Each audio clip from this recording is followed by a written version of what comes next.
Sabe, nós precisamos entender de uma vez por todas que se nós não excedermos a doutrina dos escribas e dos fariseus, nós jamais vamos acessar o teu reino. Jesus, ele disse em Mateus 5, versículo 17 em diante, vou falar numa versão mais atualizada, existe uma rede Wi-Fi disponível para acessarmos uma realidade, um lugar. Hoje nós usamos smartphones, usamos tantos aparelhos, e quando encontramos uma rede, acessamos aquela rede, porque temos Facebook, temos WhatsApp, temos Instagram e temos e-mail. Nós ficamos buscando uma rede e acessar a força de uma internet para movimentarmos os nossos aplicativos. Sabe, em todo lugar, em qualquer lugar, aonde você estiver, você tem que entender que o reino está disponível naquele lugar. Existe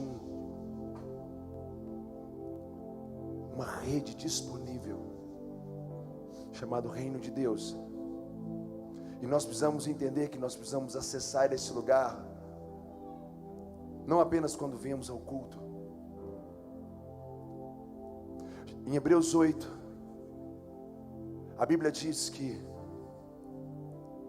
agora mesmo Ele está no trono da glória de Deus, num tabernáculo que não foi feito por mãos de homens. A Bíblia fala que agora mesmo Ele está trabalhando como um sumo sacerdote.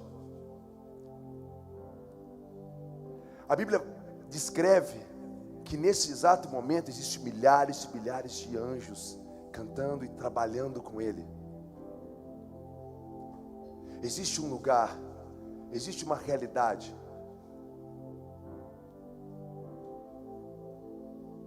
A Bíblia diz que se Ele estivesse aqui na terra hoje, nem sacerdote Ele seria no nosso meio, porque o modelo de funcionamento que nós funcionamos não é o mesmo modelo que existe no céu.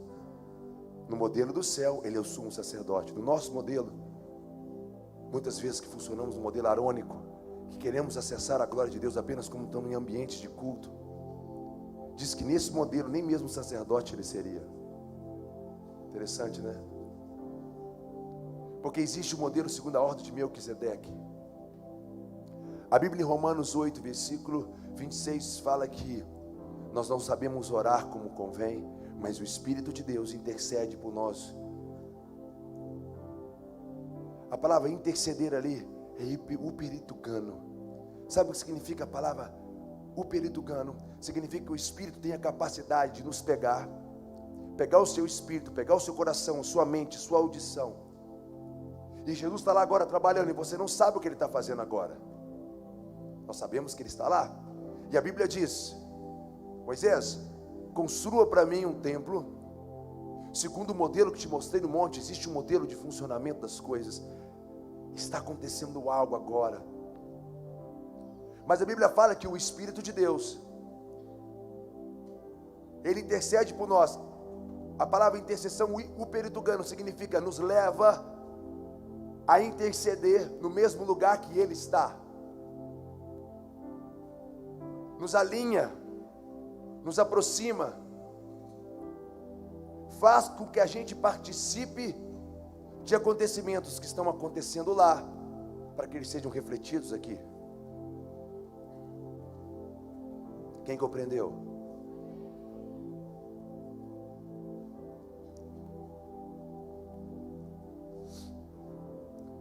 Enquanto cantávamos,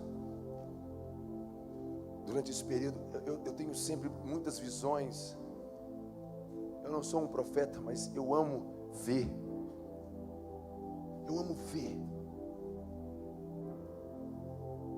Eu amo o dom e a capacidade que o Senhor nos deu de ver. Porque quando você vê, você não está preso àquilo apenas que está escrito ou aquilo que alguém te falou. Você viu? Paulo viu descer o céu. E por isso ele conseguiu interpretar as escrituras como ele interpretou. João viu o terceiro céu, ele viu este lugar onde está o Cordeiro. Por isso ele conseguiu escrever o Apocalipse. Moisés viu um modelo no monte. Por isso que ele conseguiu trazer a realidade do céu para a terra, através da lei. Nós não podemos mais funcionar a partir daquilo que achamos. Nós não podemos mais funcionar a partir daquilo que ouvimos e que alguém disse. A Bíblia fala: chegará um dia, esse dia chegou, em que não mais precisará ensinar uma geração, porque eu mesmo vou ensinar eles. Na mente e no seu coração eu vou imprimir a minha palavra e a minha vontade. Nós precisamos entender, enquanto eles cantavam Joel 2 aqui, nós temos que entender que chegou um tempo, chegou uma hora. Eu já sou alto e aqui em cima vocês vão ficar com dor de pescoço essa noite. Todo mundo consegue me ver aqui mesmo? Então vamos lá.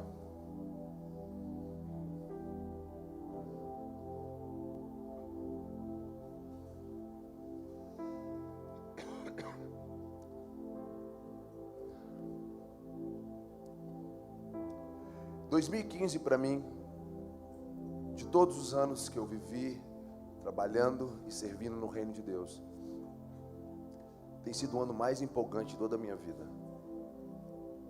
O ano mais empolgante. Indiscutivelmente, 2015 para mim é o ano mais profético, histórico na minha vida. Tem sido 2015. Esse ano ele carrega uma profecia nele. Existe uma carga de Deus nesse ano, que nós estamos ainda tentando desembolar ela ainda, desvendar quantos segredos o Pai colocou e quantas coisas Ele preparou para esse ano 2015. E existe alguma coisa relacionada a 2015 ao Brasil, particularmente. Esse ano está acontecendo algumas coisas que tem a ver com os acontecimentos que precedem os últimos dias. Eu sou evangelista. Vou falar para vocês como evangelista hoje, daquilo que eu tenho movimentado, daquilo que eu tenho percebido, a partir daquilo que eu vejo o Pai fazendo, tenho visto o Pai fazendo. Há um tempo, alguns de vocês talvez, assim, já estão familiarizados talvez com alguma ideia que eu vou falar aqui hoje, mas eu gostaria de reforçar essa ideia e de colocar o meu parecer sobre 2015 e colocar e reforçar uma ideia que eu acredito que o Pai está desenvolvendo no ano de 2015 no Brasil. No ano de 2015, esse ano, não sei se você sabe, em toda a história da nação brasileira, eu faço parte de algumas políticas públicas do meu município. Eu trabalho com políticas voltadas ao atendimento ao dependente químico. Nós temos trabalhos de tratamento de dependência química dentro do sistema prisional, trabalhos de desenvolvimento comunitário. E eu faço parte de algumas pesquisas que o governo federal tem feito no estado, em toda a nação brasileira. Nesses dias, um dado chamou muita atenção. Em 2015, é um ano na história do Brasil que mais tem jovens em toda a sua história. Imagina isso. Nunca na nação brasileira teve tantos jovens como 2015. No crescimento demográfico da nossa nação, 2015 é um ano que nunca houve antes e nem depois vai haver. 2016 já não vai ter tantos jovens como 2015, porque nós chegamos ao topo de um crescimento demográfico na juventude. Daqui 30 anos o Brasil será fatalmente uma nação idosa. Talvez tenha aqui, normalmente a gente fala para 1.500, 2.000 pessoas e muitos jovens que a gente encontra no Brasil hoje. Eu vou falar para minha filha assim: filhinha, daqui 20 anos ainda, papai falava para 200 jovens, papai falava para 1.000 jovens, papai já falou para 5.000 ou 10.000 jovens. Minha filha fala assim: pai, você é doido, pai, isso é história. Eu vou tirar foto e vou mostrar para ela daqui 20 anos, porque não haverá isso daqui 20 anos. Isso é irreversível. Hoje no Brasil é um ano histórico. Jovens, eu vos escrevi porque sois fortes, e vocês têm condição de vencer o maligno. Nós temos que entender que ou enfrentamos agora, ou assumimos agora a responsabilidade de tudo aquilo que o Pai escreveu sobre nós, ou não teremos uma outra oportunidade. Eu tenho vivido com essa sensação, eu tenho vivido com essa expectativa. Na minha agenda, eu tenho orado: Pai, não me deixe em nenhum lugar que não é para eu ir. Eu estou com aquela sensação de não gastar tempo, de não fazer nada, absolutamente nada que Ele não esteja fazendo. Por quê? Porque nós não podemos mais brincar com o tempo que está se esgotando. No ano de 2015 também, esse já bateu o recorde de índice de mortalidade de jovens em comunidades no Brasil. É o ano que mais tem morrido jovens na nossa nação. Se você pegar historicamente falando, quando Moisés nasceu, foi o ano que nasceu o Messias, mas também foi o ano que mais morreu crianças assassinadas naquela geração, não é verdade? Quando Jesus nasceu o Messias, mas também foi o ano que mais morreu crianças naquela geração. Se você fizer um paralelo, você vai observar que quando algo nasce, que tem o potencial de alterar a história de uma geração, paralelamente existe um extermínio, um genocídio. Se você pensar que a cada 2 dias no Brasil cai um Boeing, um avião cheio de jovens, de comunidades, negros, das comunidades do Brasil, você entende que são mais ou menos 150 homicídios por dia, só de jovens negros em comunidades. No total, dá 63 mil, mas assim, é muito mais do que isso. Nós estamos dentro de uma grande guerra. Estamos no momento que precisamos nos preparar para uma verdadeira batalha. E eu não trato isso de uma forma leviana e nem de uma forma superficial, porque eu sei que agora é hora de startarmos algo que não terá mais volta. Enquanto os meninos cantavam, me vi um pranto muito forte no canto ali, assim, a sensação aqui com vocês hoje, que existe uma profecia no ar se cumprindo. Entende isso? Que existe uma profecia, que existe algo que nós estamos chegando próximo, que vai desencadear algumas coisas que tem a ver com coisas que o Pai tem preparado para esses dias. A Bíblia fala que nos últimos dias, talvez o Anderson vai falar um pouco melhor do que eu amanhã sobre esse assunto, mas a Bíblia fala que nos últimos dias será como os dias de Noé. As pessoas se casavam e se davam em casamento, as pessoas viviam desconectadas do que estava acontecendo. Havia uma agenda. Do dia que Deus falou para Moisés, para Noé, até o dia do dilúvio, foram 120 anos, tinha uma agenda. Os dias estavam sendo contados, tinham acontecimentos, estava acontecendo coisas que Noé estava dentro do que estava acontecendo, por isso ele construiu uma arca. A Bíblia fala que Noé era um homem justo e íntegro. Justiça em hebraico significa ordem, posição correta. Íntegro tem a ver com o inteiro. Ele não era parcial na sua interação e na sua participação no reino. Ele não tinha 7 vidas, ele não tinha uma vida espiritual, uma vida religiosa, uma vida profissional, uma vida financeira, uma vida sentimental, uma vida familiar. Não, era integrado. Ele tinha o que a Bíblia fala de Shaim. Jesus veio para nos dar vida e vida em abundância. A palavra vida em hebraico é no plural, é vidas. Fala que com todas as áreas da sua vida pertence a essa vida abundante que Ele preparou para você viver. Nós não podemos mais ser dicotômicos, separando o céu da terra. Nós não podemos mais, ora interagir com o céu, ora interagir com a terra, se o maior desejo de Deus, e se a principal oração sacerdotal de Jesus foi: Pai nosso que estás no céu, santificado seja o teu nome, venha a nós o vosso reino. aqui na terra, da mesma forma, ou na mesma realidade, ou funcionando a partir do mesmo princípio que ele funciona no céu. Nós não podemos mais separar essas coisas. E nós temos que entender que assim como Noé se preparou para um dia, nos últimos dias será como os dias de Noé. Eu fui atleta profissional de basquete. Quando você tem um jogo agendado, você se prepara para aquele jogo. Eu estava vendo agora o Mundial de Jogos Olímpicos, e o Usain Bolt, aquele jamaicano, novamente ele ganhou a medalha de ouro, e falou um pouco da história dele, como ele se preparou para aquele dia, que mais uma vez ele conquistou uma medalha de ouro.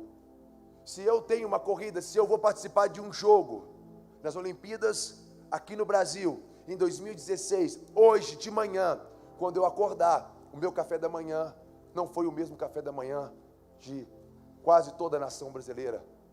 Depois, como eu me exercitei, como eu enfrentei o meu dia, tem a ver com aquele dia que eu vou correr, tem a ver com aquele dia do jogo. Toda a minha vida converge para aquele dia. Quem está entendendo o que eu estou querendo falar? A Bíblia fala que nos últimos dias será como os dias de Noé. A ideia é, nos últimos dias Deus vai acabar o mundo com água, ou nos últimos dias será necessário ter pessoas como Noé? Está falando de como Deus, como será os últimos dias, ou que tipo de pessoa estará pronta para os últimos dias? Entende isso? Noé estava pronto para aquele dia. Como você tem interagido? Como você tem se preparado? Gente, Deus não é mágico. A Bíblia não nos ensina e não nos mostra um Deus mágico. Um Deus que vai vir, vai levar a sua noiva num toque de mágica, não. A Bíblia nos ensina sobre um Messias que veio em carne. E embora sendo filho de Deus, como fala em Hebreus 5, versículo 8, ele aprendeu a obediência através das coisas que sofreu. E tendo sido aperfeiçoado, ele se tornou o autor e consumador da nossa fé. A Bíblia fala de um Jesus processual, aquele que, bem-aventurado o varão que suporta com perseverança os dias das suas tribulações, porque depois que é provado, será aprovado. Depois que for provado, será aprovado, então receberá a coroa.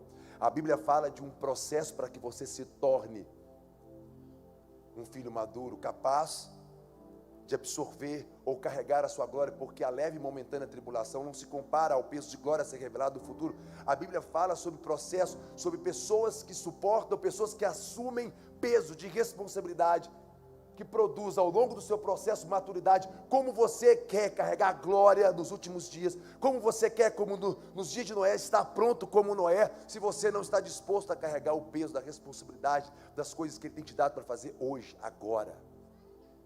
Por isso que eu falo, abre os seus olhos, porque existem coisas que o Pai está liberando agora. Você não precisa esperar, quando acontecer, não, isso já está acontecendo, você que precisa acessar. Jacó estava em um lugar chamado Betel. Ele colocou a cabeça sobre uma pedra, e de repente, ele viu uma escada, e os anjos subiam e desciam por aquela escada. O Senhor estava ao lado da escada e disse: eu sou o Senhor de Abraão, do seu pai Isaac, agora eu sou o seu Deus. Eu vou te levar e vou te trazer de volta a esse lugar. Falou todas as promessas que ele tinha para Abraão e agora tem para ele. De repente, o destino foi desvendado aos olhos de Jacó.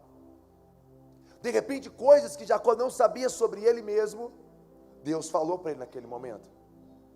Naquele momento, Jacó entendeu muitas coisas que ele tinha direito, acesso e responsabilidades, mas ele não sabia. Naquele momento ele viu uma escada com anjos subindo e descendo. A Bíblia fala que quando ele acordou, ele falou assim: uau, Deus está neste lugar, e eu não sabia. Este lugar é a casa de Deus, é a porta do céu. Sabe o que com a sensação que eu tenho? Que muitas vezes Deus está fazendo grandes coisas, mas nós não sabemos porque não acessamos. Porque a forma que você tem de acessar o lugar que Deus está é um altar.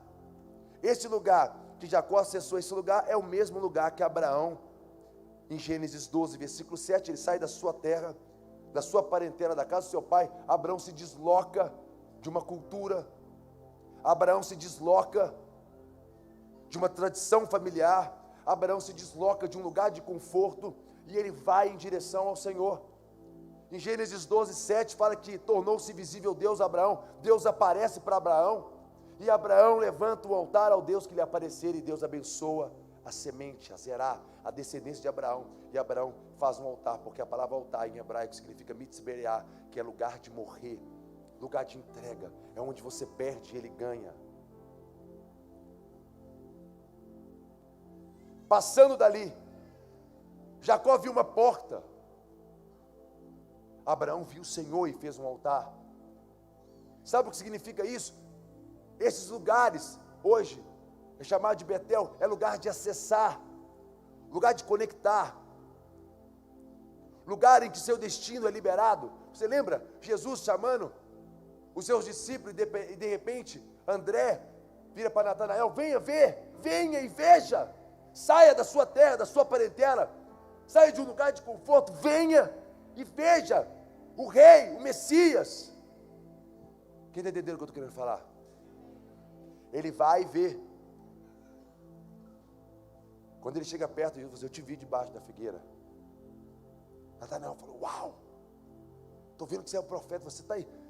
Só porque eu te falei que eu te vi debaixo da figueira. Segundo os estudiosos, eles dizem que Jesus e Natanael tinham a mesma idade, e aquela figueira foi o lugar em que a mãe de Natanael escondeu Natanael no dia em que Herodes estava perseguindo as crianças. Naquele dia, Natanael foi escondido debaixo da figueira, e ele sabia disso, porque a mãe dele tinha contado isso para ele, porque ele e Jesus eram da mesma idade, ele foi perseguido como Jesus foi perseguido, e Jesus disse: eu te vi lá debaixo da figueira aquele dia, eu sei quem você é.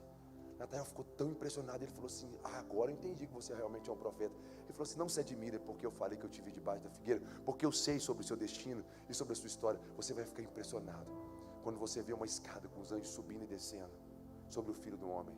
Você vai ficar impressionado quando eu te mostrar como acessar o reino de Deus na terra como ele é no céu.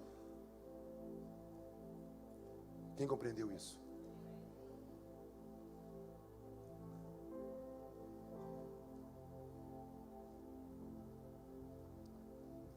Eu não estou aqui, eu não quero pregar hoje para vocês. Na verdade, eu parei de pregar há muito tempo. Eu gosto de ensinar princípios e valores, porque nós precisamos entender como que uma cultura ela é produzida. Você sabe, nós estamos falando da cultura do céu, mas como se produz uma cultura? Sabemos que no céu, vamos entender o Pai Nosso que estás no céu. Pronto, Ele está no céu. Santificado seja o teu nome. Exclusivo, separado, acima, maior, superior do que todo e qualquer Deus que existe na terra. Venha a nós o vosso reino. Qual reino? O reino que era, que é e que sempre será. Aonde está esse reino? No céu.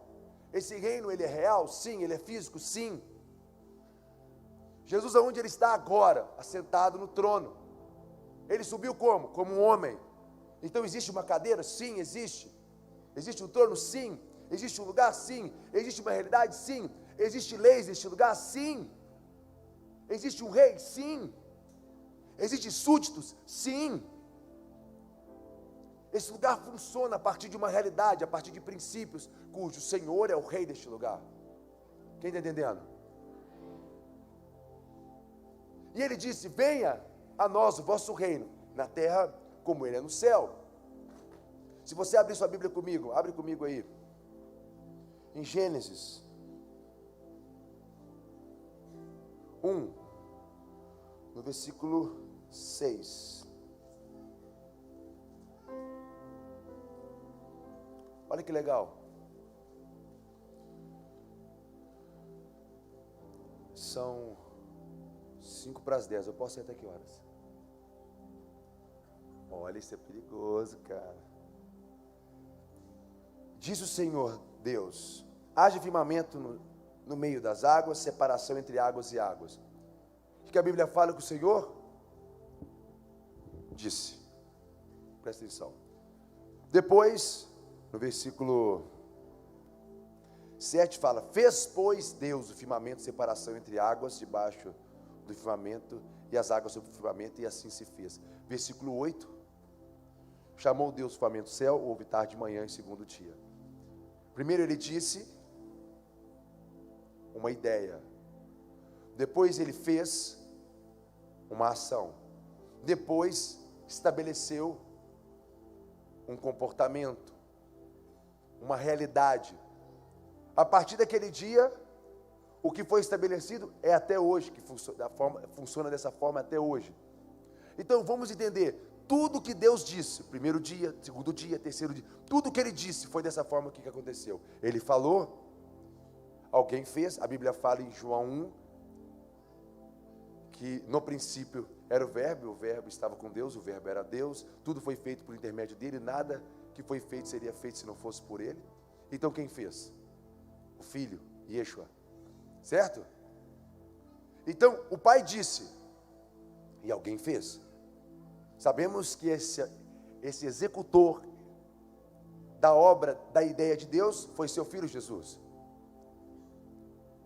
E depois foi estabelecido uma ordem. Então pensa comigo, a palavra cultivo, em Gênesis 2, versículo 15, vai falar assim: colocou Deus o homem no jardim do Éden e deu a seguinte ordem. Qual foi a ordem que Deus deu? Cultive e guarde o jardim. Deus deu duas ordenanças para o homem: cultivar e guardar. A palavra cultivo ali é a palavra avodá em hebraico, que tem a ver com trabalho. É de onde sai a palavra adoração também. Olha o que eu quero que vocês entendam. Nós estamos falando da cultura do céu, mas a cultura do céu na terra. Porque essa cultura, ela é uma realidade no céu, mas ela precisa se tornar uma realidade na terra. Como podemos reproduzir a cultura que está no céu na terra? Existe a forma com que Deus fez isso. Primeiro ele disse, ele tem uma ideia. Repete comigo, Deus, ele tem uma ideia.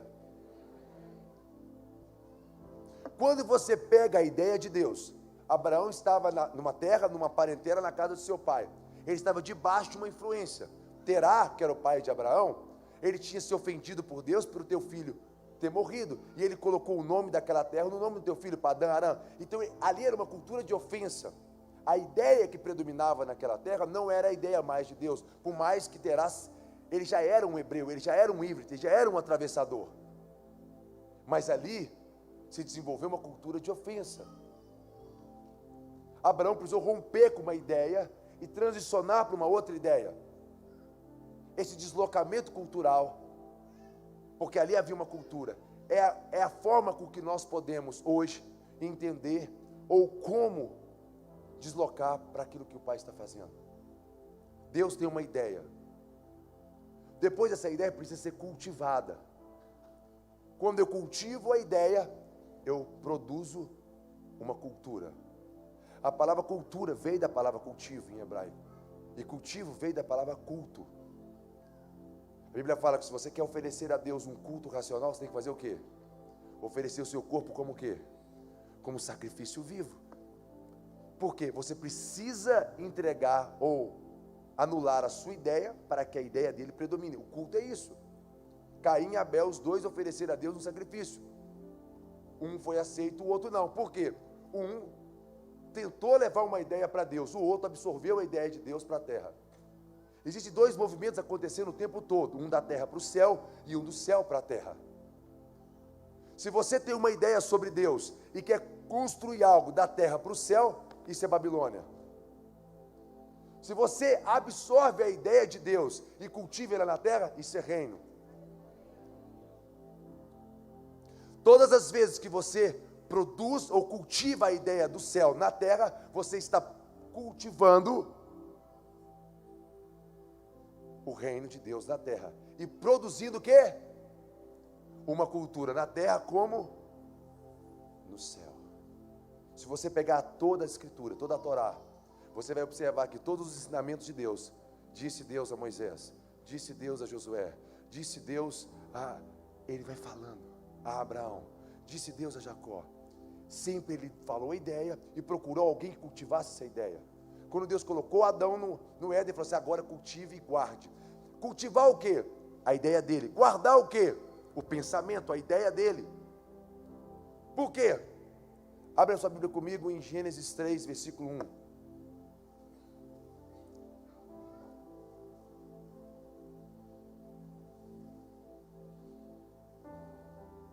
Mas a serpente, a mais sagaz de todos os animais selváticos que o Senhor Deus tinha feito, o que ela fez?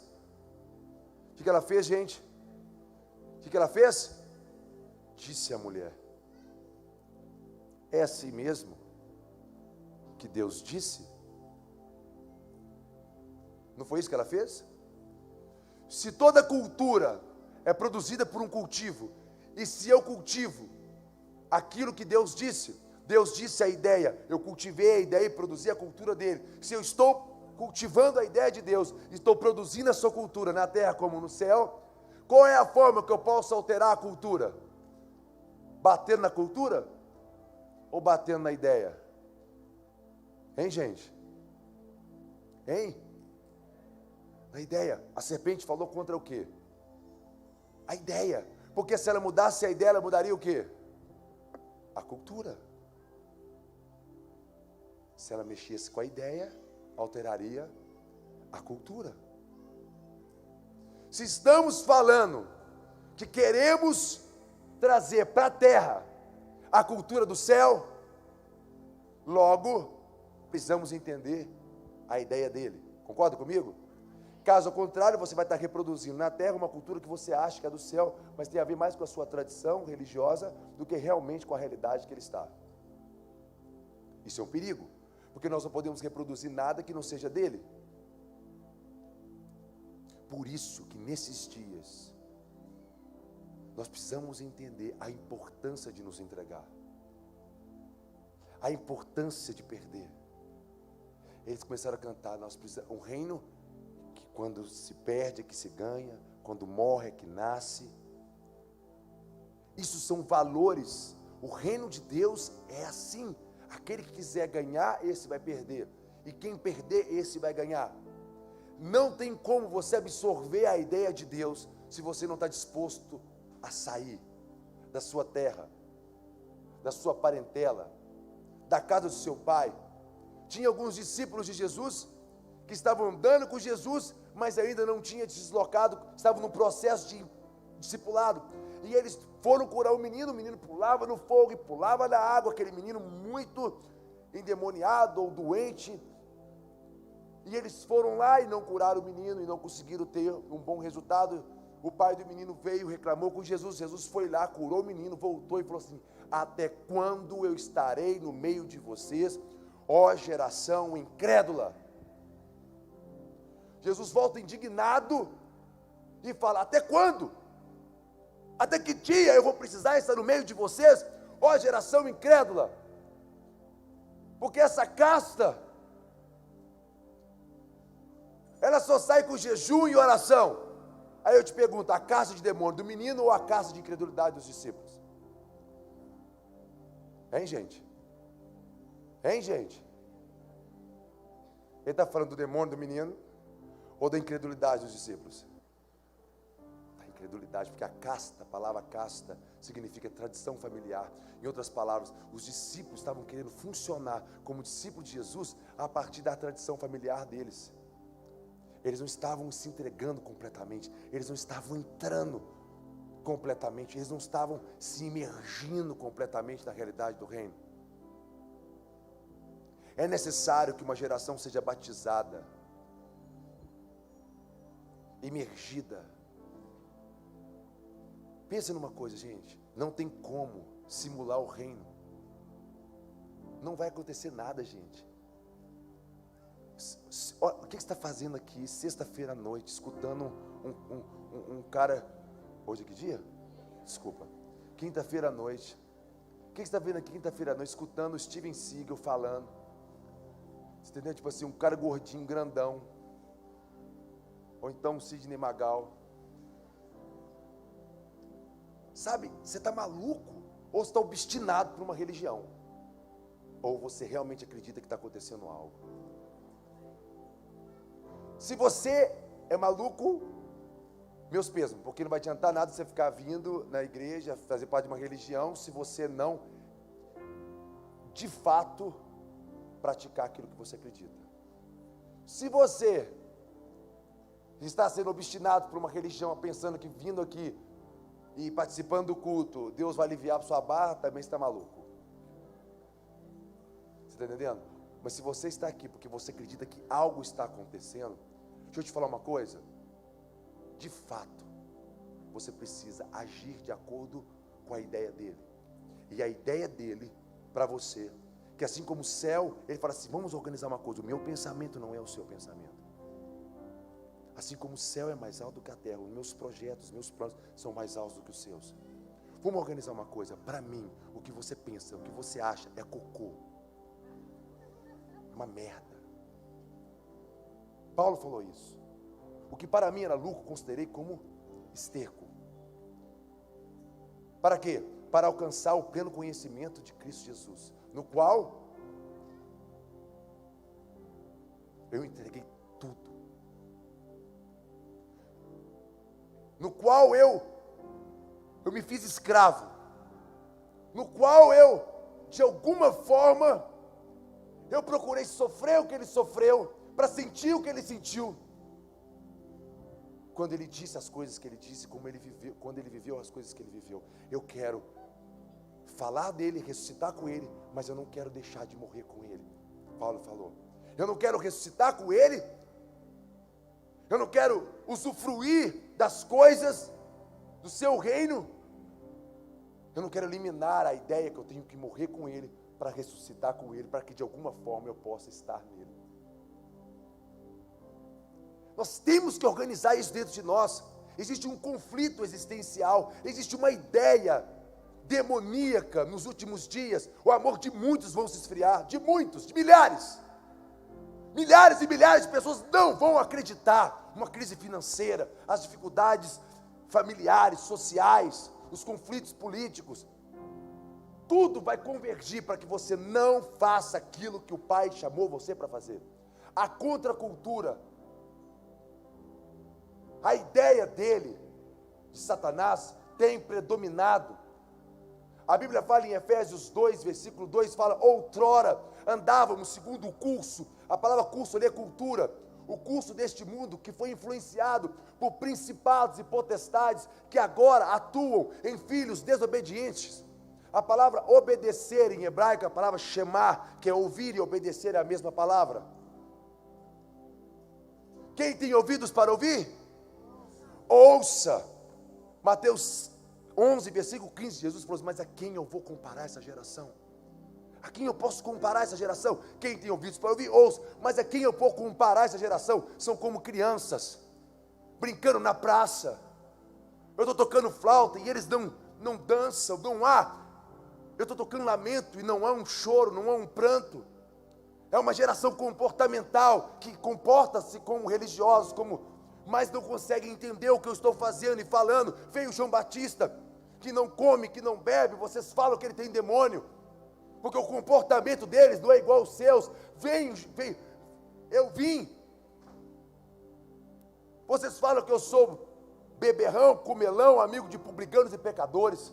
Vocês não conseguem observar e perceber a movimentação do meu espírito. Vocês só conseguem perceber comportamento religioso.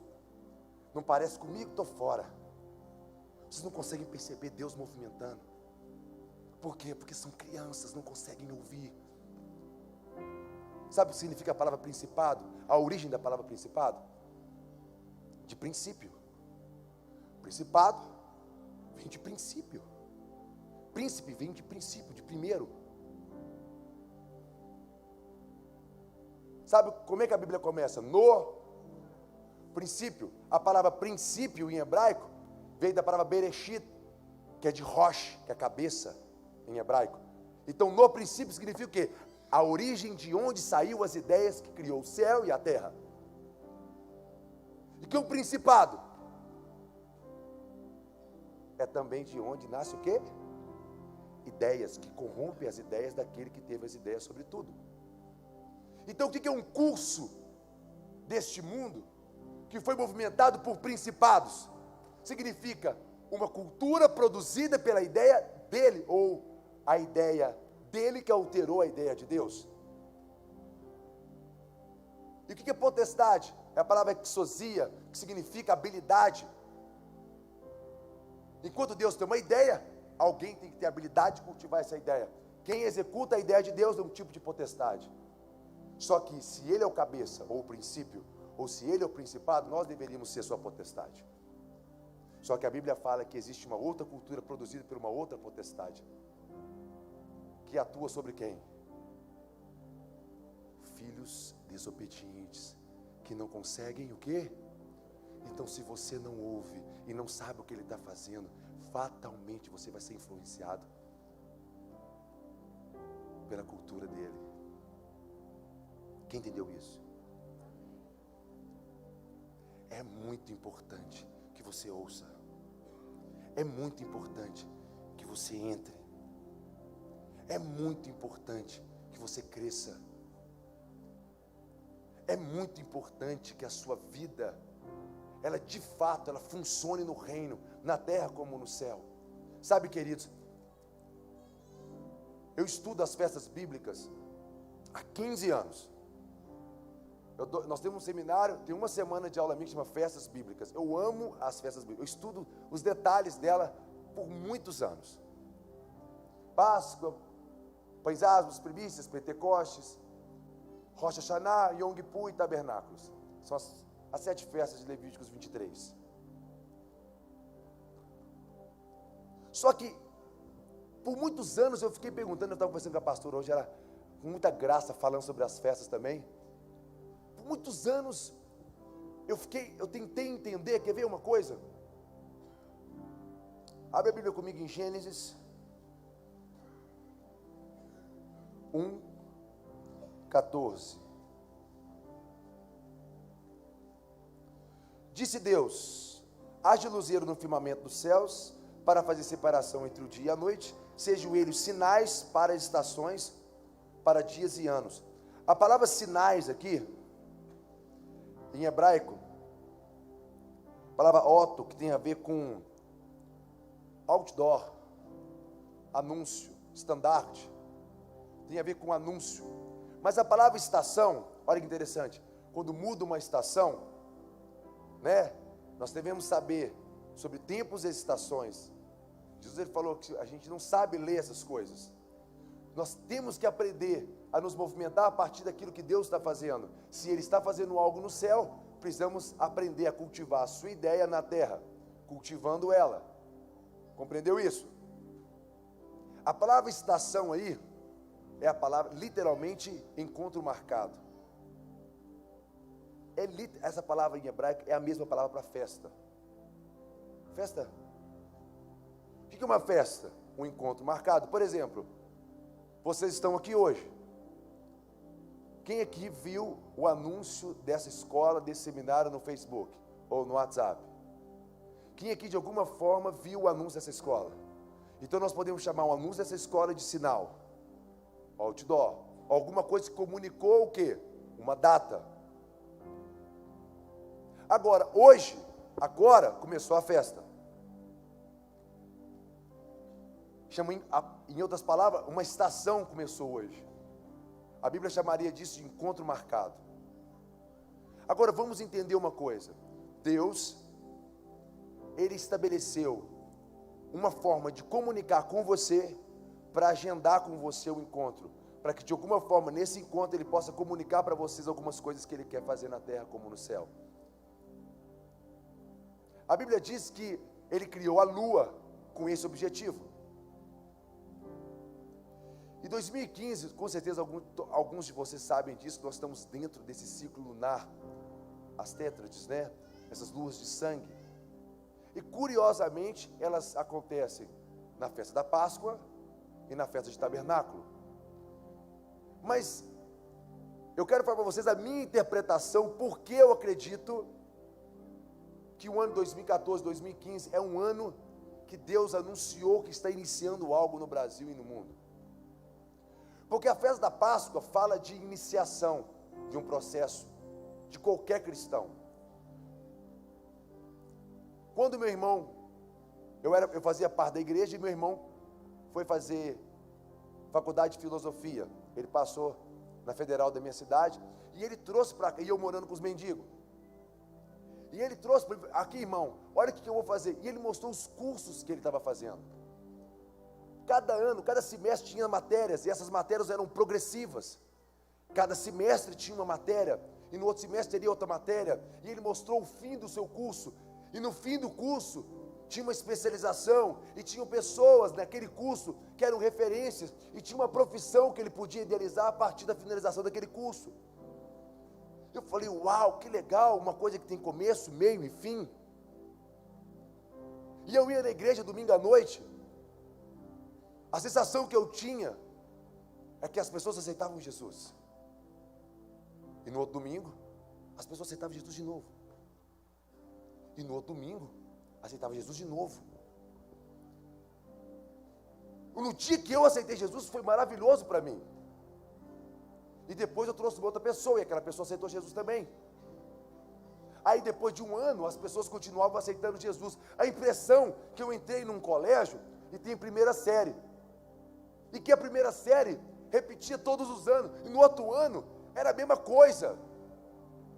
E todo mundo ficava na primeira série esperando Jesus voltar. E aí outras pessoas aceitavam Jesus.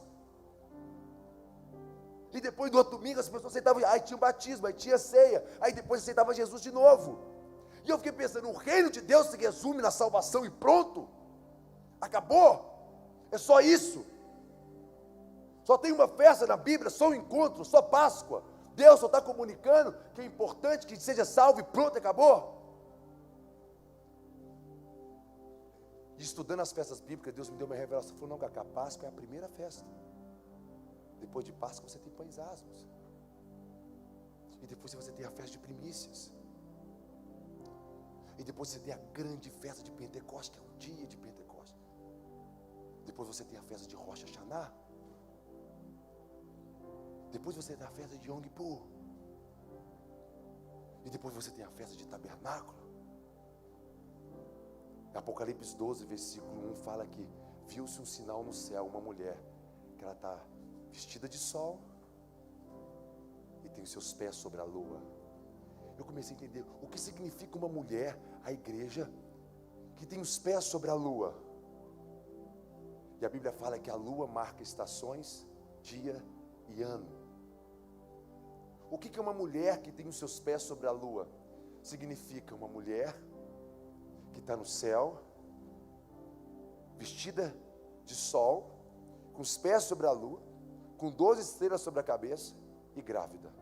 4 características maravilhosas, que fala da igreja dos últimos dias. E eu comecei a pensar, o que seria a igreja do Senhor, com os pés sobre a lua? Não é uma igreja que foi salva e se conforta com a salvação, mas é um povo que quer sair de Páscoa e chegar em Tabernáculo. Jesus, ele andou numa agenda. No céu agora existe uma agenda. E se você quer saber aonde eu estou, você precisa conhecer minha agenda. E se você quer saber aonde Deus está, você precisa conhecer a agenda dele. Se você não souber a agenda de Deus, você não sabe o que ele está fazendo, e você jamais vai participar do que ele está fazendo. Jesus disse, eu só faço o que eu vejo meu Pai fazendo. Isso eu faço. Ele sabia a agenda de Deus. Ele era orientado pelos acontecimentos do céu na terra. E você precisa entender que isso é real. Jesus não morreu em paz da Páscoa por uma coincidência. Não, havia uma agenda. Ele não levou o cativo, o cativeiro. Ele não levou o pecado ao inferno no segundo dia. Ali era a festa de pães asmos. Ele não ressuscitou no primeiro dia de primícia, sendo a primícia dos que dormem. Depois, no 50º dia, Pentecostes é o 50º dia, 7 vezes 7. No 50º dia, pum, Pentecostes. Aqui o Espírito não foi derramado naquele dia. Por coincidência, tinha uma agenda. E aqueles homens estavam dentro daquela agenda. Por isso eles estavam ali naquele dia. Noé estava no dia do dilúvio e a arca estava pronta, porque ele conhecia a agenda e ele estava pronto para aquele dia. Quando você não sabe o que Deus está fazendo, você não se prepara para aquele dia. Quando você não sabe o que Deus está fazendo, você não se prepara, você simplesmente fica aguardando acontecer alguma coisa. E quando acontecer, que vai acontecer, a pergunta é: você vai estar pronto para esse dia? Porque nos últimos dias será como os dias de Noé. Pum! A pergunta não é se vai acontecer. A pergunta é se você estará pronto para aquele dia.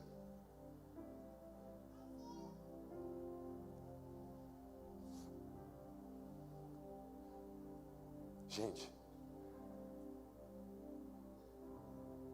esse acontecimento lunar que está acontecendo agora, historicamente foi poucas vezes que aconteceu, em poucas gerações. Da forma que está acontecendo agora, segundo a NASA, não acontece há 4,5 bilhões de anos. Está acontecendo um acontecimento lunar. A Bíblia fala que Deus fez a lua como um sinal,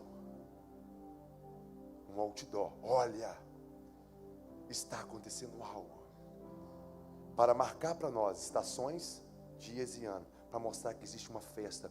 Ele está mobilizando, ele está provocando um encontro marcado com uma geração. Sabe o que significa a palavra geração em hebraico? Totov. Sabe o que significa Totov? Olha que interessante. Uma marca, repete comigo, uma marca no passado, que perpetua no presente, que abre uma porta para o futuro. Olha que a palavra geração significa isso. Uma marca no passado. Moisés, quando Deus fala com ele, a quem eu vou me referir, Moisés? Deus. Quando perguntar, quem eu estou representando? Moisés, eu sou o Deus de Abraão. Uma marca no passado. E eu quero que você pegue essa marca no passado e perpetua no presente. Porque o povo de Israel que está dentro do Egito esqueceram das marcas do passado. Eles só ouvem falar, mas não sabem. E o Deus que eles conhecem foi o Deus que fez coisas no passado, mas essa marca do passado não foi perpetuada no presente. E por não ter sido perpetuado no presente, marcas que foram feitas no passado, não abre uma porta para esse povo alcançar a terra prometida, que é o projeto meu do futuro. Em outras palavras, se nós não perpetuarmos as marcas do passado que Yeshua fez no presente, nós não abrimos uma porta para a geração, para o futuro. Se a gente não alinhar o nosso coração, a nossa vida, com a agenda daquilo que Ele tem feito, jamais nós vamos experimentar as coisas que Ele tem preparado para o futuro. Esses dias eu estava pensando sobre o Pai Nosso. Pai Nosso que estás no céu, santificado seja o teu nome. Está falando da realidade do céu. Mas tem uma hora que ele começa a falar o seguinte: pão nosso de cada dia nos dai hoje. Perdoai as nossas ofensas, como temos perdoado aqueles que têm nos ofendido. 2, e não nos deixe cair em tentação. Livra-nos do mal. 3, dentro do Pai Nosso tem 3 princípios. Primeiro, separa o Pai Nosso em 3 partes. A primeira parte, ele fala do projeto, do plano, do céu. A segunda parte, ele fala que tipo de pessoa na terra tem condição de viver a realidade do céu. São aqueles que têm contentamento, o pão de cada dia. São aqueles que têm um coração puro, que libera o seu coração e perdoa aqueles que têm se ofendido. E são aqueles que livram, que não estão envolvidos com o pecado e que se guardam da contaminação do pecado desse mundo. Essas 3 características falam do tipo de pessoa capaz de viver o reino de Deus na terra como no céu. E depois ele fala: se você se comportar assim, nós daremos ao Cordeiro a glória, a honra, a força, a sabedoria, as riquezas. Nós teremos condição de retribuir e dar ao Cordeiro aquilo que é digno de receber, ou o Pai. Então preste atenção numa coisa, queridos. Nós estamos falando de um projeto de Deus, estamos falando com o tipo de pessoa que está apta a esse projeto de Deus. Esse ano aconteceu uma lua sangrenta na festa de Páscoa, e haverá uma lua sangrenta nesse final do mês agora, em setembro, na festa de Tabernáculo. A festa de Tabernáculo é a última festa. A festa da Páscoa é a primeira festa. Jesus, ele passou por todos os processos, todos. As festas falam da pedagogia, de onde Deus te tirou e aonde Ele quer te levar, porque a Bíblia diz que o desejo de Deus, o maior plano de Deus é ter uma família de muitos filhos, como? Parecidos com quem? Com Jesus. O Jesus que nasceu, criancinha, ou o Jesus que tabernaculou? Hein, gente? Qual é o desejo de Deus? Que você seja igual a quem? A Jesus, o Filho maduro de Deus. Não é verdade?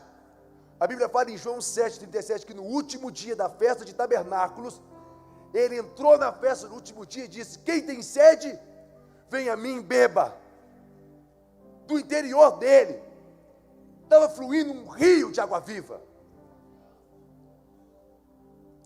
Sabe quando uma pessoa fala assim: quem tem sede, venha e beba.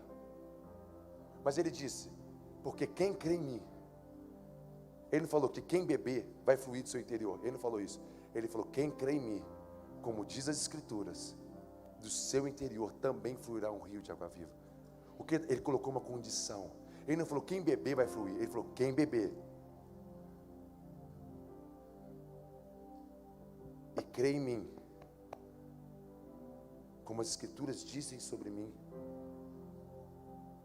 quem chegar em tabernáculo, quem alcançar essa estatura, do seu interior também fluirá. Nós temos que entender. Quando a minha primeira filha nasceu, eu dei o nome para ela de Sara.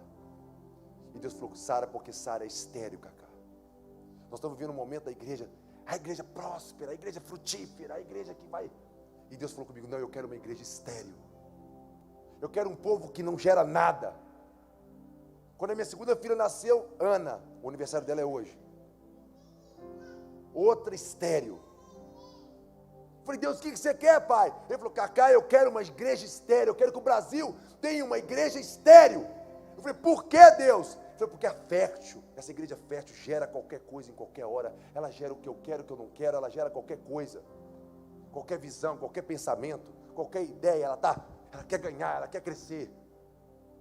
Mas a estéril não, só gera o que eu quero e quando eu quero.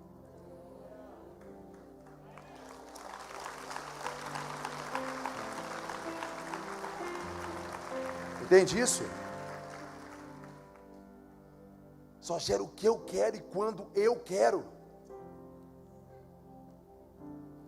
Repete comigo: porque antes do reino de Deus fluir através de mim, ele tem que ser produzido dentro de mim, através dos processos que Jesus andou até tabernáculo. Porque chegará um dia que do meu interior fluirá um rio, como fluiu dele. Entende, gente? Tem um dia que nasce Isaac, tem um dia que algo acontece para fora, porque já está dentro. Tem um dia que ele te abençoa e te libera, para que um rio flua de você.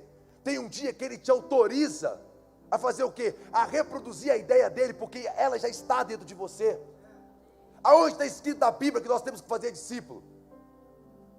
Aonde? Eu perguntei para o pastor e para a pastora hoje. Ela falou lá em Mateus 28. Eu não estou perguntando se está escrito, eu estou perguntando aonde está escrito. Por quê? Porque foi a última coisa que ele falou: ide e faça discípulos, ensinando-os tudo o que eu vos ensinei. Porque você não pode ensinar uma coisa que você não aprendeu. Se você reproduz uma ideia que é sua, usando o nome dele, você pode ter um problema muito sério. Eu falei com o pastor hoje, o Rick Joyner, um profeta, falou uma vez, há 15 anos, ele falou assim: se você sai da sua casa, deixa sua mulher com seu melhor amigo, e quando você volta ela está grávida, e quando nasce o seu filho, tem a cara do seu melhor amigo, o que aconteceu? Sua mulher te traiu com seu melhor amigo. Eu te pergunto, com quem você tem parecido? Com quem seus discípulos parecem? Com você ou com Jesus? Se parece com você, está enrolado, está deitando com a noiva dele. Não pode parecer com você. Não pode ter a sua ideia. Lembra? O pensamento dele não é o seu. Não pode ter a sua ideia. Só pode ter a ideia dele.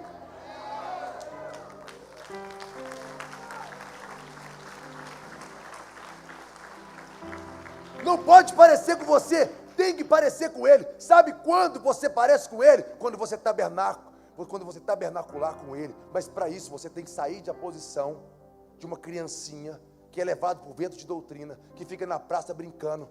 E você tem que entrar no reino. A Páscoa é a porta do reino. Você tem que entrar no reino. Você não pode ficar na porta esperando Ele voltar. Você tem que entrar e preparar o caminho para a sua volta. É diferente de pessoas que aguardam a volta dele e de pessoas que estão trabalhando para a volta dele. Como que você anuncia o reino? Quando você manifesta um pouquinho daquilo que está acontecendo no céu e na terra. Quando você vai, como é que você fez isso? Como é que você trouxe um pouquinho do céu para a terra? O que está acontecendo? Isso aqui é o reino de Deus. Mas que reino? O reino que está no céu. Mas como é que está na terra? O Pai me deu autoridade de manifestar ele. Quando você faz isso, você anuncia o que já é, mas ainda não. Repete comigo, o que já é, mas ainda não. Mas todas as vezes que você mostra o que já é, mas ainda não, você prepara a terra para o que vai acontecer. Estão compreendendo o que eu estou falando? O reino de Deus. Precisamos preparar o seu caminho. Não podemos ficar aguardando a sua volta. Quando Jesus foi crucificado, eu faço muita obra social. Oh, gente, eu amo a piedade, a prática da piedade. De todo proveito ela tem. Eu vivo no meio dos presídios, eu vivo nas favelas, eu entro em tudo quanto é lugar. A Bíblia fala que nós temos que ser sal. Tem 3 palavras que falam sobre você. Como Deus quer. A Bíblia fala assim: eu não quero tirar você do mundo. Não é minha ideia, não é tirar você. Entrar num gueto evangélico e ficar evangélico esperando Jesus voltar. Não é isso que eu quero de você. Isso é chato. Isso não tem graça. Entrar para dentro de uma igreja, ficar orando, esperando Jesus voltar. Não, eu oro para me conectar o perito gano, para saber o que ele está fazendo, para depois fazer. Eu oro para isso, para entrar, para descobrir, para ficar futucando. A palavra o perito gano também tem uma outra significado, que é entrevista, intercessão e entrevistar. Deus, o que você está fazendo? O que você quer, Pai? Entende isso? E eu descobri que atos de justiça é fazer o que Ele está fazendo. Justiça é ordem, é fazer o que Ele está fazendo.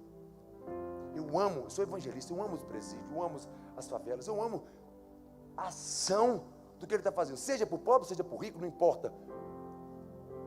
Eu descobri que chamado de Deus não se limita ao templo. Eu tenho chamado. Então eu vou cantar, ou eu vou pregar, ou eu vou dançar. Não tem mais nada para fazer. E quando a gente vai para a igreja, para a rua, ou a gente dança, ou a gente prega, ou a gente toca. A gente não vai fazer mais nada. Só que no reino de Deus, ele é multifórmico, não é unifórmico. Tem muitas coisas que Deus está fazendo. E Ele quer que a gente salgue a terra. Esse lugar lindo, que uma escola como hoje, como conversei com o pastor, eu vi o DNA deles, de Isaac, um povo que está preocupado em aperfeiçoar, desenvolver os 5 ministérios, em fomentar, em aperfeiçoar, treinar uma geração. Sabe para quê, gente? Isso aqui não pode ser um lugar, não pode ser a toca da raposa, não pode ser o ninho do passarinho. Isso aqui é uma plataforma de aperfeiçoamento para mudar a história dessa região. Na verdade, nós estamos aqui para trazer pessoas para dentro, nós estamos aqui para preparar, para mudar lá fora. Tem uma diferença muito grande. Jesus, ele fala: a raposa tem toca. Eu tenho horror de toca, não me leva para toca. O passarinho tem ninho, não me leva para o ninho. O filho do homem não tem onde inclinar a cabeça. Eu quero um corpo, eu quero andar, eu quero me movimentar. E eu quero me movimentar na terra como no céu. Uma pessoa falou comigo: Cacá, para que você faz obras? Para que você trabalha? Se Jesus vai voltar e vai fazer tudo de novo, a gente só tem que esperar Ele voltar. Eu falei: não concordo. Por quê? Quando Jesus morreu na cruz, a Bíblia fala que foi a maior obra que foi feita até hoje. A obra da cruz. E quando Ele fez a obra da cruz, pregos foram enfiados nas suas mãos, nos seus pés, na sua perna, uma coroa de espinho foi colocada na sua cabeça, e Ele foi marcado pela cruz, concorda comigo? E Ele morre. E quando ele ressuscita com o corpo glorificado, não é verdade? E quando ele ressuscitou com o corpo glorificado, por um momento Tomé duvidou que ele era realmente o Messias. O que ele mostrou para Tomé? As marcas, aqui ó, tá vendo? Sou eu mesmo. Concorda comigo se ele for fazer tudo de novo? Ele tinha que ter ressuscitado com um corpo completamente novo. Para que aquelas marcas? Agora ele está sentado à destra de Deus. Se você pedir ele para te mostrar, no corpo dele tem marca até hoje? Sim ou não? Hein, gente? Repete comigo. As marcas que eu faço no tempo presente, que tem a ver com o que ele está fazendo no céu, são marcas eternas.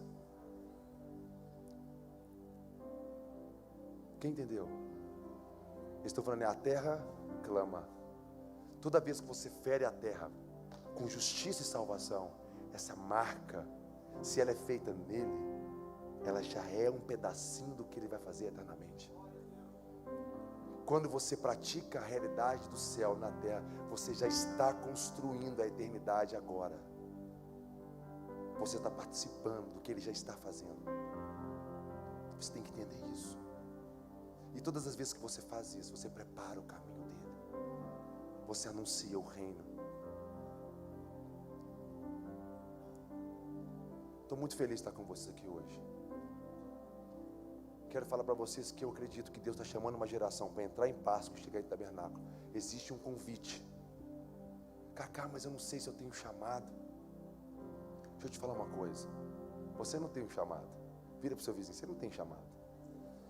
É o chamado que tem em você. Qual é a diferença? Qual a diferença? Você não tem escolha. É Abraão que tinha um chamado, ou o chamado que tinha Abraão? Hein, gente?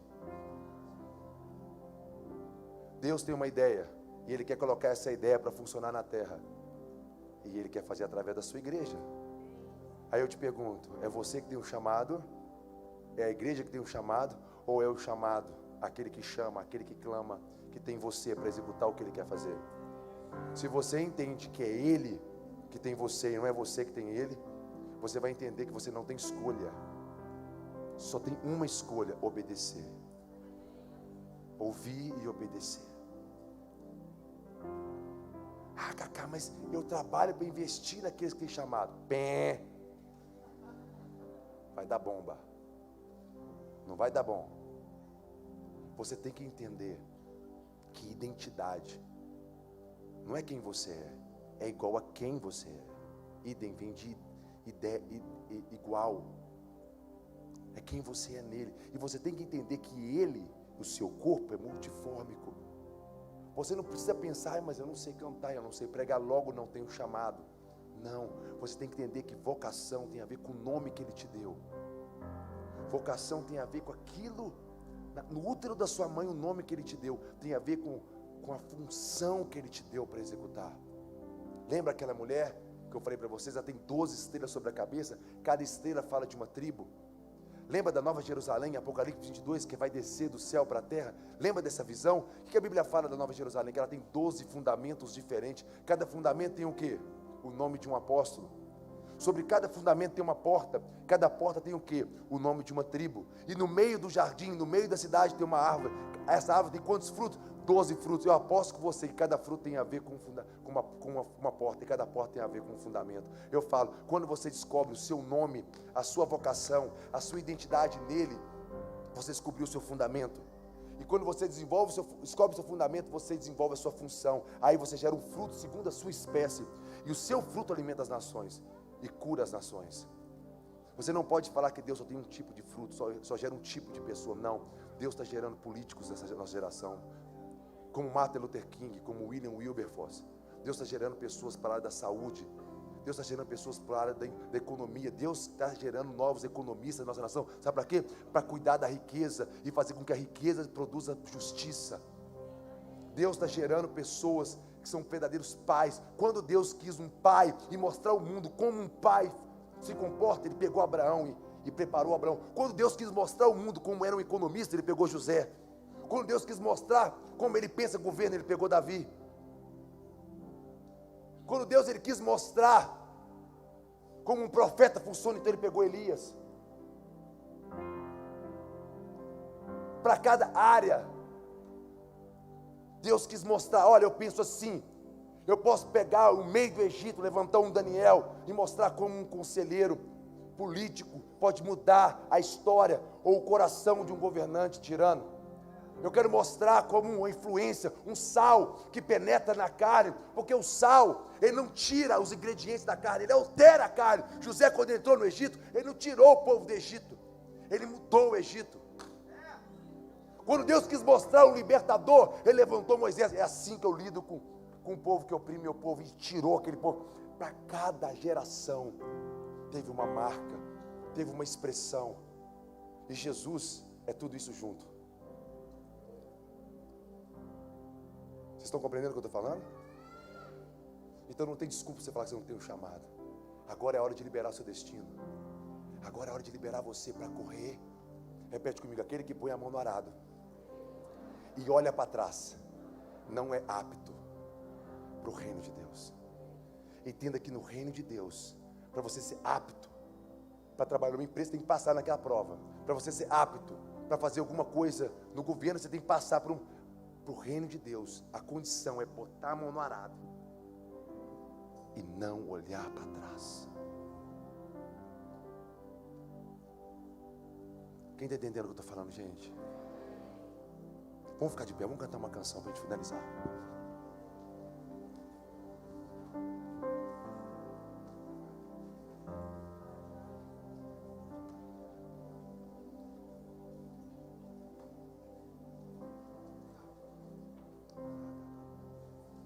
Gente, devido ao som, a gente não vai cantar a canção. Desiste da canção, fica de pé, pode ficar.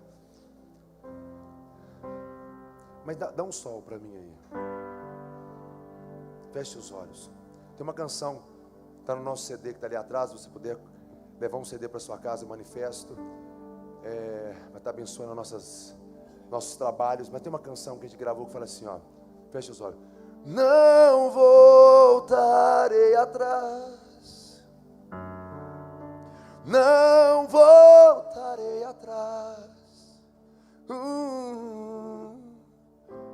Mais do que a mim mesmo, tudo e todos, te amo mais, te amo mais. Cante comigo: não voltarei atrás. Não voltarei atrás. Não voltarei atrás. Mais do que a mim mesmo, tudo e todos, te amo mais, te amo mais. Senhor, nós queremos essa noite pedir ao Senhor, Pai, que abra os nossos olhos. Nós não queremos apenas ouvir falar sobre o seu reino. Nós queremos acessar o seu reino. Nós queremos andar na realidade do seu reino. Queremos saber o que o Senhor está fazendo e fazer, Pai. Queremos estar com os olhos atentos e os ouvidos abertos à sua voz, Pai. Pai, ensina-nos, Pai, através do teu Espírito, Pai. Interceda por nós, nos leva a este lugar onde Jesus está e revela-nos, Pai, o que Ele está fazendo, porque queremos ser o seu corpo, queremos nos movimentar e queremos dar a Ele, queremos dar à cabeça um corpo para se movimentar, Pai. Pai, nós abençoamos essa região, Pai, a Ilha do Governador. Pai, nós abençoamos um desencadear, Pai, de funcionamento, de multiformidade, Pai, com juntas e ligaduras bem ajustados, Pai. Os teus filhos possam ser aperfeiçoados por mestres, profetas, evangelistas, apóstolos e pastores, Pai. Que eles possam alcançar a estatura do varão, a estatura de Cristo, Pai. e fazer e executar a obra do ministério, Pai. E não mais, e nunca mais, e jamais serem confundidos por homens astutos e fraudulentos, que facilmente conseguem enganar aqueles que não ouvem a sua voz. Pai, hoje eu vi aqui no começo, Pai, que é um tempo que o Senhor deseja abrir os olhos dessa geração. O Senhor deseja startar algo para começar nesse momento, Pai. Pai, eu oro para que aconteça isso, Pai, para que não se perca nenhuma palavra, Pai, que sejamos o sal, que sejamos a luz para o mundo, Pai, que sejamos como fermento, Pai. Queremos alterar o DNA desse mundo, Pai. Queremos resgatar as ideias, Pai, que o diabo confundiu, Pai. Queremos eliminar a mentira, Pai, da cultura de morte, Pai. Nos dê autoridade para produzir uma cultura de paz. Nos dê autoridade para interromper um fluxo de morte de uma geração, Pai, que foi escolhida para ser uma geração que fará diferença no mundo, Pai. Brasil, Tu és escolhido. Nós queremos absorver e viver essa profecia, Pai. Queremos acreditar todos os dias que algo está acontecendo na nossa geração, Pai. Queremos todos os dias perseguir isso, Pai. Ajuda-nos, Pai, a nos preparar para os últimos dias, Pai, porque eles estão próximos, Pai. Ajuda-nos, Pai, a ter disciplina para cultivar a Tua lei e a Tua vontade no nosso coração todos os dias, Pai. Ajuda-nos, Pai, a eliminar todo o pecado que tão de perto nos rodeia, Pai. Ajuda-nos a resolver a nossa vida, Pai, as nossas ansiedades, as nossas ambições, Pai. Abala, Deus, toda estrutura abalável, de uma vez por todas. Abale, Deus, remova das nossas vidas tudo que não é do Senhor, Pai. Libera-nos para correr a carreira que o Senhor nos propôs, Pai. Queremos viver um reino inabalável, Deus. Abale o abalável e estabelece de uma vez por todas o Teu reino inabalável, Pai.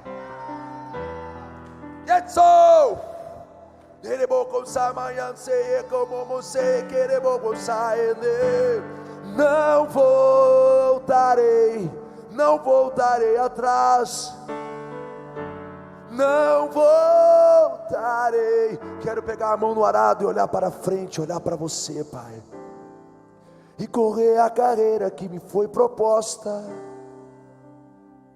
olhando para Ti, olhando para o alto. Não quero olhar para frente, para amanhã, porque amanhã pertence a você. Não quero estar preso no passado, porque ele já foi eliminado pelo Seu amor. Não quero ser confundido pelas circunstâncias dos dias, Pai. Quero olhar para o alto, olhar para Ti, olhar para o Teu reino, ser iluminado, do alto para baixo, do alto para baixo. Venha Teu reino, venha Teu reino, e seja feita a Sua vontade. Abençoe, Pai, essa geração, que essa palavra não se perca, que hoje, Pai, um pouco mais de entusiasmo, de fogo, de desejo possa ter provocado no coração dos Teus filhos, Pai. Não voltarei. Fala isso para ele, olha para ele, fala com ele. Não voltarei atrás, mais do que a mim mesmo, tudo e todos te amo mais. Levante suas mãos, fala isso para ele, eu não vou voltar atrás, não voltarei atrás,